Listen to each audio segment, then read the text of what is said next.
Hello friends, welcome to my YouTube channel where engineering meets real life and हम complicated चीज़ों को थोड़ा explain करके समझते हैं।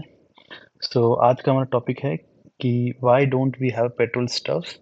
So if you can see on my screen, हम ऐसे हमारे पास केरोसिन के स्टव्स होते हैं जिसको पहले के टाइम में कुकिंग के लिए यूज़ करते थे बट कभी किसी ने पेट्रोल स्टव क्यों नहीं बनाया या फिर किसी ऑयल फ्यूल का स्टव क्यों नहीं बनाया। आज हम इसके बारे में डिस्कस करेंगे और इसको डिस्कस करते करते हम तीन चीज़ें समझेंगे।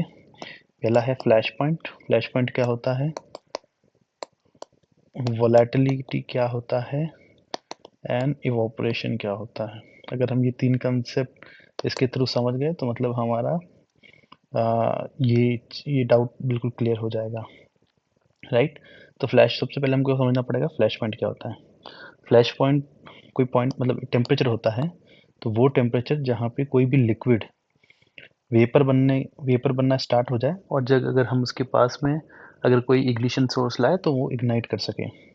सो हर अलग अलग फ्यूल्स के अलग अलग फ्लैश पॉइंट्स होते हैं एंड अगर आप देखोगे तो पेट्रोल का जो फ्लैश पॉइंट होता है वो 43 डिग्री सेंटीग्रेड होता है।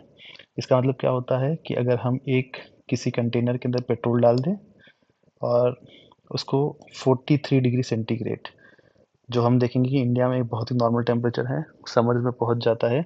अगर वो आ जाए वहाँ पे तो क्या होता है कि पेट्रोल की फ्लैशेस बननी स्टार्ट होती है। अच्छा, एक चीज़ और हमको ध्यान रखना पड़ेगा कि 43 मतलब 43 नहीं होता, क्योंकि अभी मैं आपको समझाऊंगा कि पेट्रोल होता क्या है। पहली बात तो वो 40 से 43 या इसके आगे पीछे हो सकता है, डिपेंड करता है कि हमने हमने वो पेट्रोल कहाँ से लिया है। अभी मैं आपको समझाऊंगा तो वो आपको बहुत अच्छे से समझ में आ जाएगा कि मैं ऐसा क्यों बोल रहा हूँ कि वो एक फिक्स पॉइंट नहीं होके एक रेंज होती है।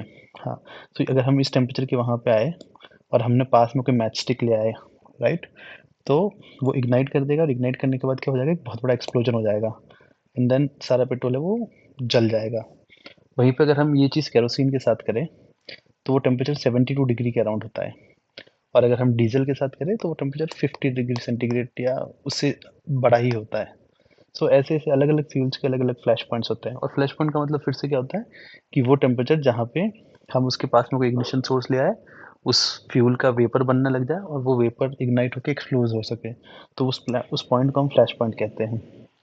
ओके, अलग अलग फ्यूल्स के अलग अलग फ्लैश पॉइंट होते हैं। पेट्रोल का अराउंड 43 होता है, केरोसिन का 72 के अराउंड होता है, डीजल का 50 डिग्री सेंटीग्रेड होता है। मैं आपको फिर से एक बार समझाता हूँ कि मैंने ऐसा क्यों बोला कि ये एक रेंज होती है। सो पेट्रोल कैसे निकलता है, ये एक डिस्टिलेशन कॉलम है। डिस्टिलेशन कॉलम के नीचे हम क्रूड डालते हैं और उसको हीट करना स्टार्ट करते हैं, तो वोलेटिलिटी के बेसिस पे अलग अलग फ्यूल्स सेपरेट आउट होते हैं। तो ब्यूटेन प्रोपेन सबसे जो लाइटेस्ट होते हैं वो ऊपर से निकलेंगे, देन पेट्रोल निकलेगा। तो पेट्रोल ऐसा नहीं होता कि C5 है या C4 है, वो एक रेंज में होता है। तो सिंस वो रेंज में होता है तो उसकी प्रॉपर्टीज C4 से लेके C5 C6 तक वेरी करेगी, राइट।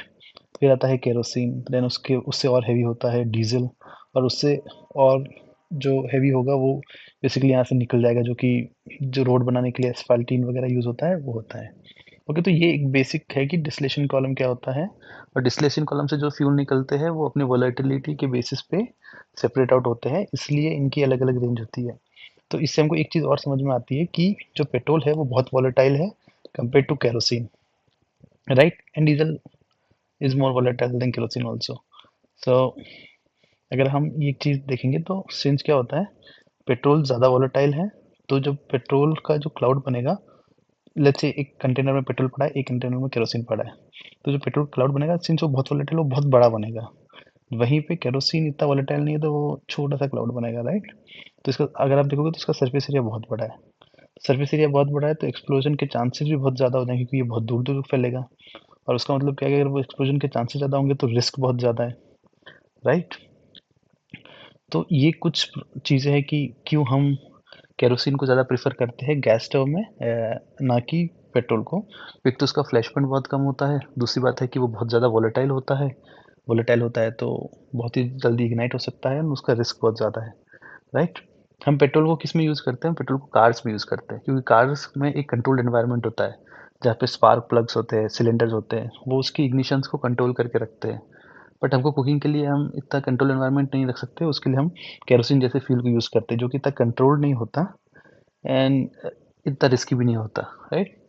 सो ये रीज़न था कि हम क्यों केरोसिन के स्टव्स होते हैं और ना कि पेट्रोल के स्टव्स होते हैं। आई होप आपको